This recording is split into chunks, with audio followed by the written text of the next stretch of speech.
시청자 여러분 안녕하십니까? 더리더 박호진입니다. 코로나19 사태로 인해 한국 경제는 산업 대전환의 시대를 맞이하게 되었습니다. 대기업과 중소기업이 상생 생태계를 만들어 위기를 극복해야 한다는 목소리가 나오고 있는데요. 오늘 더리더에서는 동반성장위원회 권기용 위원장을 모시고 포스트 코로나 시대의 기업 생태계에 대해 이야기 나눠보도록 하겠습니다.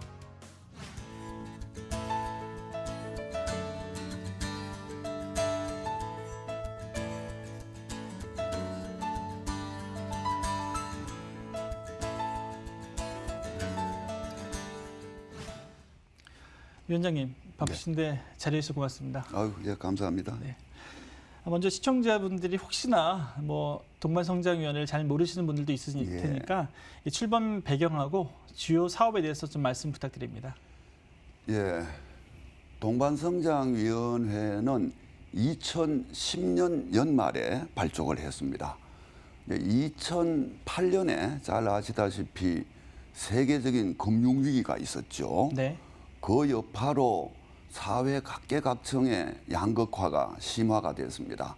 그중에서도 특히 대기업과 중소기업 간의 양극화가 너무 심화되어서 이 상태로는 한국 경제가 버텨내기 어렵다라는 여론이 형성되고, 그래서 대기업과 중소기업, 그중에서도 특히 협력 중소기업 간의 건강한 그리고 효율적인 기업 생태계를 구축해서 세계 경쟁에서 우리가 제자리를 찾아야 되겠다, 이런 의미에서 동반성장위원회가 발족을 했고요.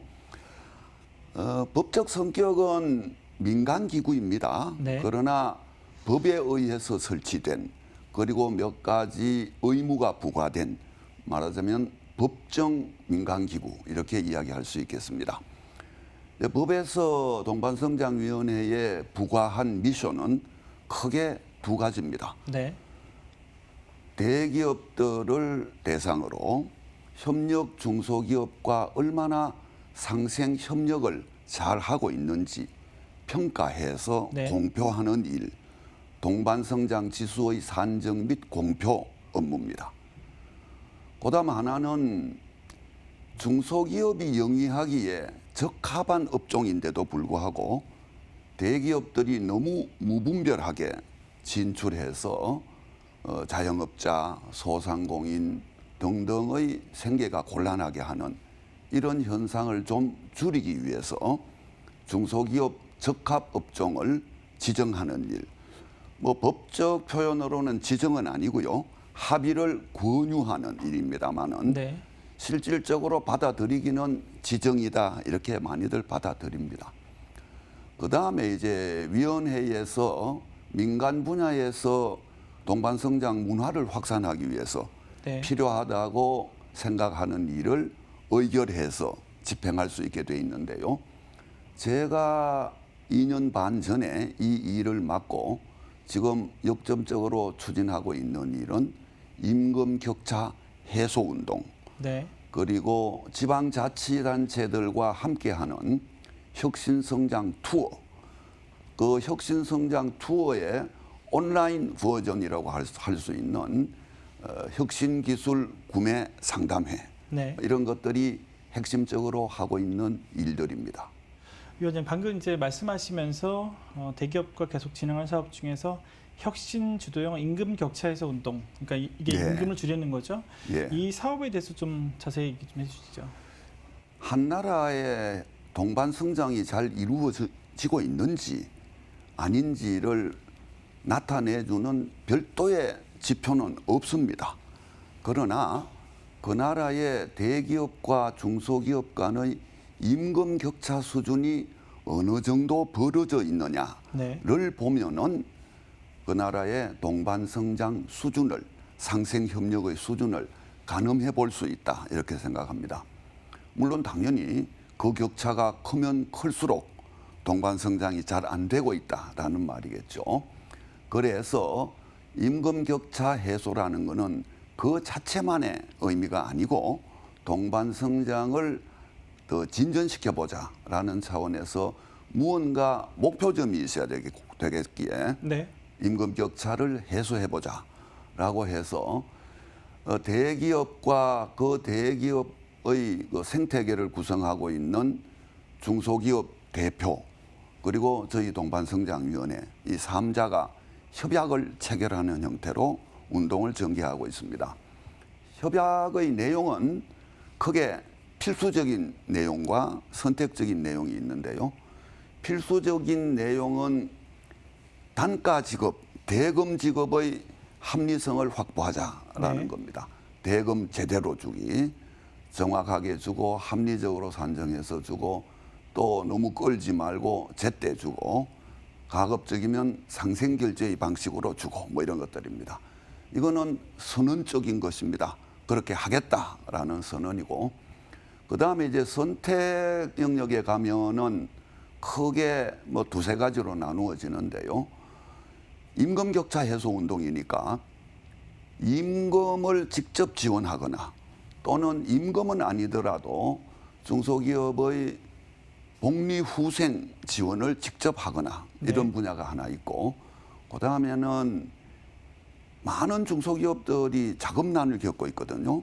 그래서 대기업들이 펀드를 조성해서 저리 또는 상황에 따라서는 무이자인 경우도 있습니다. 그 펀드를 가지고 저리 금융 해줌으로 해서 중소기업들이 자금난에서 좀 숨을 돌릴 수 있게 해주고 그다음에 핵심적으로는 장기적으로는 그래서 혁신주도형인데요. 장기적으로 가면은 중소기업의 자생력이 커져야 되니까 그 자생력의 근본은 기술 경쟁력이다라고 할 수 있습니다.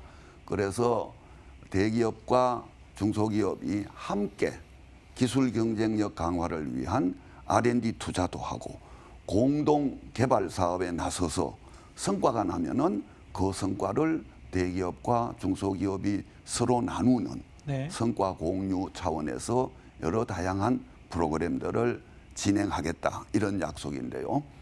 그 약속된 금액으로 환산하면 그 필수라고 말씀드렸던 그 부분은 선언이기 때문에 정량화하기 어렵고요. 정량화할 수 있는 거는 현재까지 55개 기업이 참여를 해서 현재 11조 4천억 원 정도의 지원이 약속돼 있는 상황입니다. 네. 임금 얘기를 좀 다시 자세히 들어보겠습니다. 임금 격차가 이제 어느 정도 해소되는지 궁금합니다. 왜냐하면 최저임금 올리기 사실 쉽지 않은데 이 변화가 어떻게 되어 왔나요? 통계 수치로만 보면은 다행스럽게도 임금 격차가 제법 줄어들고 있는 경향을 확인할 수 있습니다. 아직 선진국들에 비하면 임금 격차 수준이 너무 벌어져 있는 게 사실이긴 하지만은 2015년과 19년을 비교해 보면요. 시간당 임금을 비교하는 것이 가장 적절하다고 보여지고 고용노동부에서 매년 발표를 하고 있는데요. 시간당 임금을 기준으로 해서 대기업 정규직의 임금을 100이라고 봤을 때 대기업 비정규직은 얼마, 중소기업 정규직은 얼마, 중소기업 비정규직은 얼마 이렇게 발표를 합니다. 그 자료를 보면은 중소기업 비정규직의 경우 2015년에 50이 안 됐습니다. 49.7 뭐 이런데요. 2019년에는 57까지 올라왔습니다. 연 약 1.5%포인트 정도씩 개선돼 왔다. 이게 앞으로 계속해서 더 나아지려면은 임금 격차라는 것이 단순히 기업 관계만의 문제가 아니지 않습니까? 우리는 주로 기업 간의 관계의 문제에서 접근을 하는 것인데 임금 그 자체는 사실은 노사관계죠. 뿐만 아니라 우리나라 경우에는 노노 관계이기도 합니다. 대기업은 상당히 강력한 노조를 가지고 있고 모모한 기업들은 대부분이 소위 말하는 유니온 수합 제도를 가지고 있거든요. 그래서 100% 다 노조원입니다. 노조 조직률이 100%인 기업들이 많습니다. 반면에 중소기업으로 내려가면은 평균 2% 정도밖에 안 됩니다. 노조 조직률이. 저 3차, 4차 밴드로 가면은 그나마도 거의 없고요. 이러다 보니까 노노 간의 양극화가 굉장히 심합니다. 네. 그래서 노노 간의 문제, 노사 간의 문제, 뭐 교섭 구조의 문제 등도 다 작동해서 결과가 나오는 것이니까 간단한 일은 아니긴 합니다만은 적어도 기업 간의 관계에 의한 격차는 비교적 빠르게 줄어들고 있다. 그렇게 말씀드릴 수 있겠습니다. 네. 이 동반성장위원회가 동반성장지수 또 적합업종과 관련해서 계속 발표를 하고 있는데 대기업에서는 사실 아쉬운 얘기를 많이 할 것 같아요. 그럼에도 좀 필요하다고 보시는지요? 이게 4차 산업혁명 시대에 접어들면서 이제 더 이상 대기업과 중소기업 간의 상생협력이라는 것이 뭐 과거처럼 무슨 도덕적 시혜거나 이런 차원을 넘는 문제가 되지 않았습니까? 네. 세계 시장에서의 경쟁의 룰이 바뀌었다고 해요. 기업 간의 경쟁에서 기업 생태계 간의 경쟁으로 바뀌었다라고 하고 있기 때문에 그 사실을 우리 대기업들도 다 알고 계십니다. 네. 이해하고 계십니다. 그러나 단기적으로 보면은 부담스러운 것이 또 사실이죠. 네. 장기적으로 보면 옳은 방향인데 단기적으로는 좀 부담스럽다. 특히 세계시장 사정이 별로 안 좋은 상황에서 기업 생태계의 건전성과 효율성을 담보하기 위해서 좀 노력해 주십시오라고 하면 지금 발등에 불이 떨어져 있는데 우선 불부터 좀 끄고 봅시다. 예. 이런 생각을 하는 건 또 인지상정입니다. 네. 그러나 장기적으로는 이것은 단순한 비용이 아니고 투자다라는 사실은 다들 인지하고 계시기 때문에 네. 큰 문제는 없다고 보고요. 적합업종도 마찬가지입니다. 그야말로 소상공인 중소기업이 영위하기에 적합한 업종에 무분별하게 진입하는 것은 그리고 계속 시장을 확대해 가는 것은 대기업 스스로의 성장에도 크게 도움이 되지 않는다라는 사실은 인지하고 계십니다. 네. 이 역시 마찬가지입니다. 당장 철수하기 어렵잖아요. 또 이게 모든 그 조직도 그렇고 사업도 마찬가지인데요. 네. 자본주의 체제의 속성이 그렇죠. 자본주의를 두발 자전거에 비유하지 않습니까? 가만히 서 있기가 어려워요. 네. 조금씩이라도 앞으로 가야 되는 거거든요. 그런데 이거를 더 이상 진입하지 말고 확산을 자제해달라. 그러면은 정리하는 데까지 상당한 시간이 걸리는 게 사실입니다. 네. 그런 정도의 시간은 기다려주는 그런 기다림의 미학도 필요하다. 이렇게 생각합니다. 네. 위원장이 보시기에 이제 동방성장을 좀 잘 이행하고 있는 대기업들이 있다면 좀 어디를 좀 언급할 수 있을까요? 올해 동반성장 지수평가 이거는 공공기관은 공기업은 빼고 네. 민간 대기업들만 대상으로 해서 동반성장 지수평가를 하는데요. 참여한 기업이 214개였습니다. 네.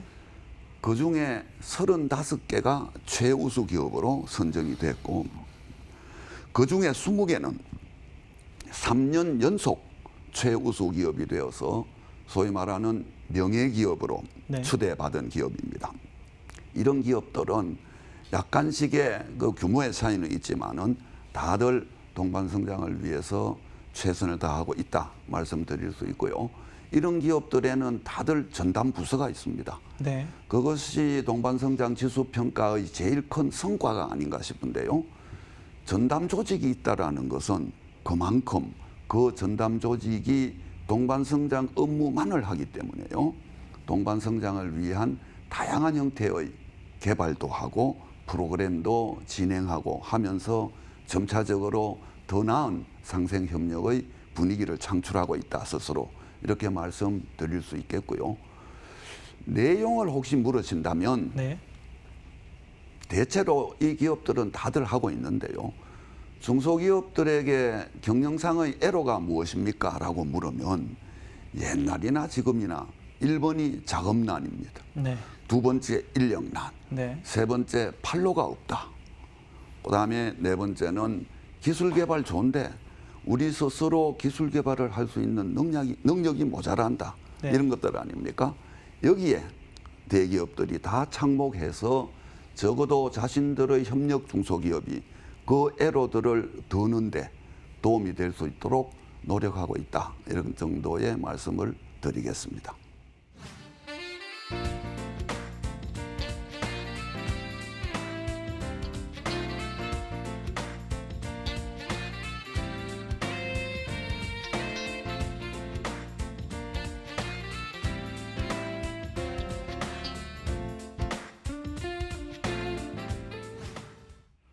네, 이번에는 자세하게 이제 코로나 시대의 동반 성장의 방향과 필요성에 대해서 좀 이야기 나눠보도록 하겠습니다. 아까 소개해 주실 때 이제 2010년에 만들으셨다고 그러니까 출범일로 이제 10년이 흘렀습니다. 네. 대표적인 성과를 꼽는다면 어떤 걸 꼽을 수 있을까요? 대표적인 성과는 아까도 말씀드렸습니다마는 대기업들의 동반 성장 전담 기구가 설치됐다. 이렇게 되면은 자생적인 동반 성장이 이루어질 수 있는 터전이 마련됐다. 이렇게 네. 볼 수 있겠고요. 그 다음에는 동반 성장이 필요하다라는 데 대한 인식이 전에보다는 많이 확산됐다. 네. 특히 정부 부처들이 과거에는 산업부, 최근에는 이제 중기부 이 차원에서만 관심을 가졌었는데 요즘은 거의 전 부처에서 동반 성장, 그 중에서도 특히 임금 격차 해소의 네. 중요성에 대해서 인식을 같이 하게 됐다라는 점이 제일 큰 성과 아닐까 싶습니다. 네. 이 코로나 시대로 이제 급격한 사실 변화가 일어나고 있습니다. 사실 아까 말씀하실 때 동반 성장이 거의 이제 필수적인 요건이라고 말씀하셨는데 그 이유를 본다면 어떤 걸 좀 볼 수 있을까요? 어려움이 닥치면은 당위적으로는 우리 서로 협력해야 된다라고 하지만은 사실은 갈등이 증폭되게 마련이죠. 네. 특히 국제적으로는 더 그러합니다. 자국 우선주의가 판을 칠 겁니다. 네. 다시 말하면은 보호무역주의가 상당 기간 기승을 부릴 것이고 그렇게 되면은 그동안 구축되었던 국제적인 가치 사설, 공급 사설, 국제적 기업 생태계라고 할 수 있겠죠. 여기에 상당한 균열이 생길 것입니다. 네. 그렇게 되면은 어쩔 수 없이 국내 기업 생태계의 중요성이 더 커지게 마련이겠죠. 네. 국내 기업 생태계의 건전성과 효율성을 증대시키는 것은 그 어느 때보다도 중요해졌다. 그런 점에서 이거는 선택이 아니라 필수다. 네. 어떻게 보면은 우리 경제가 살아남을 수 있는 생존 전략이다. 그렇게 말씀드립니다.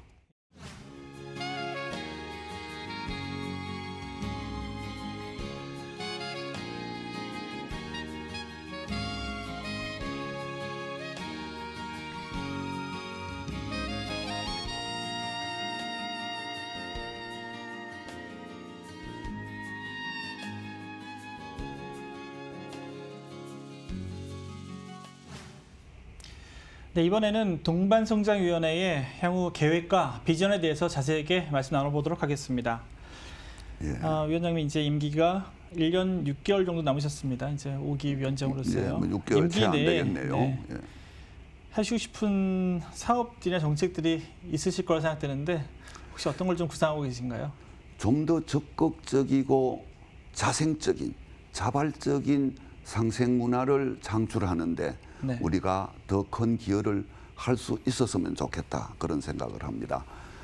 아까 말씀드린 법이 우리한테 주고 있는 미션, 동반성장 지수평가와 적합업종 지정, 이렇건저렇건 규제적 성격이 강합니다. 네. 사후적 규제의 성격이 강합니다.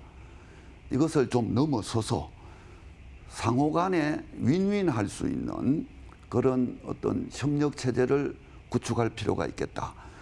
특히 앞으로 4차 산업혁명이 더욱 진행되면은요, 이미 그런 현상이 다분히 나타나고 있지만은 전에 없던 새로운 산업들이 나타나죠. 네. 온라인 플랫폼 사업 뭐 이런 등등이 나타납니다.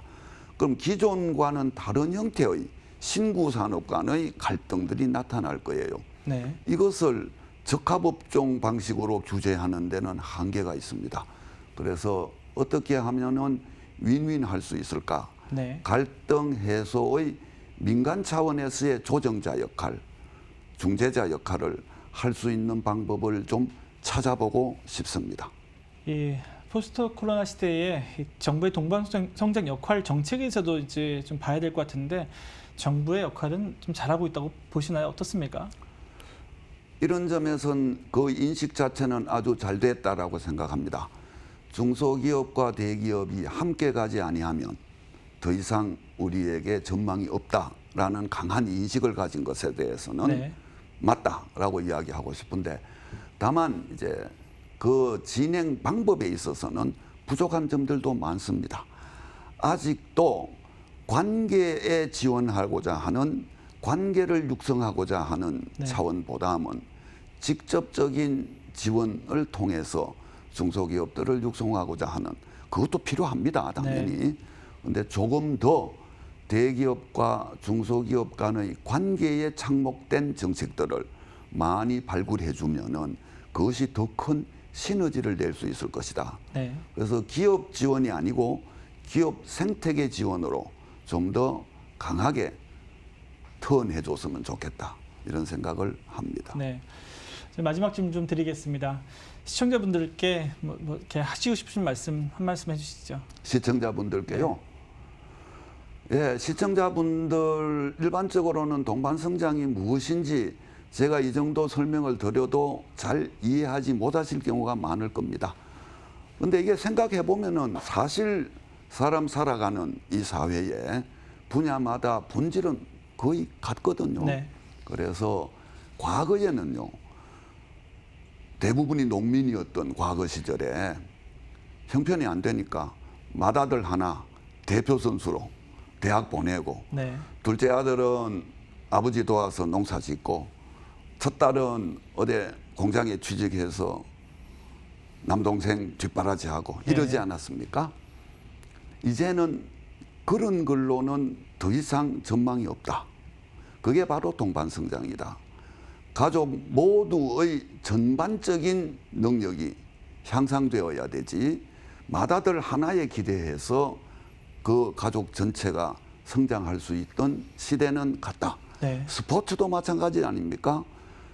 이거를 프로 선수들 또는 프로는 아니라고 하더라도 엘리트 선수들 몇몇 육성해서 올림픽에서도 일정한 성과를 내고 했습니다마는 이때까지는 그 방법밖에 사실 없었습니다. 네. 선택과 집중이 필요했는데 이제는 전반적인 국민들의 스포츠 수준이, 말하자면은 국민체육의 수준이 올라가지 아니하면 장기적인 스포츠 분야에서도 세계적 경쟁력을 가지기 어려운 시대가 왔다. 네.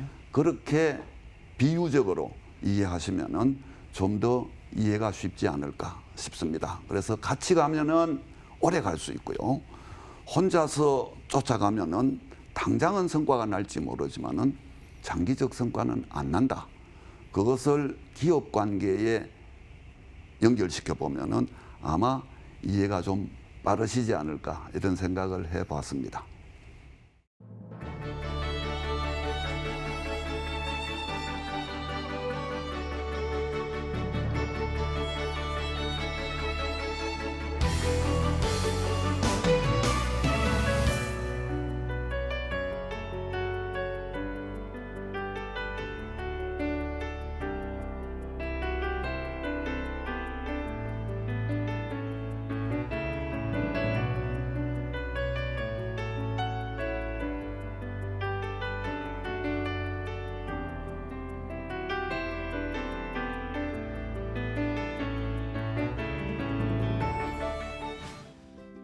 코로나19 사태로 인해 우리 경제는 새로운 질서를 요구하고 있습니다. 포스트 코로나 시대에는 그동안 한국 경제 성장을 견인해온 대기업과 경제의 든든한 버팀목이 되었던 중소기업의 상생이 더욱 필수적인데요. 대기업과 중소기업 간 상생 협력을 위해 노력하고 진정한 동반 성장을 위해 일하는 동반이의 행보를 기대해 보겠습니다. 오늘 함께해 주신 권기용 위원장님 고맙습니다.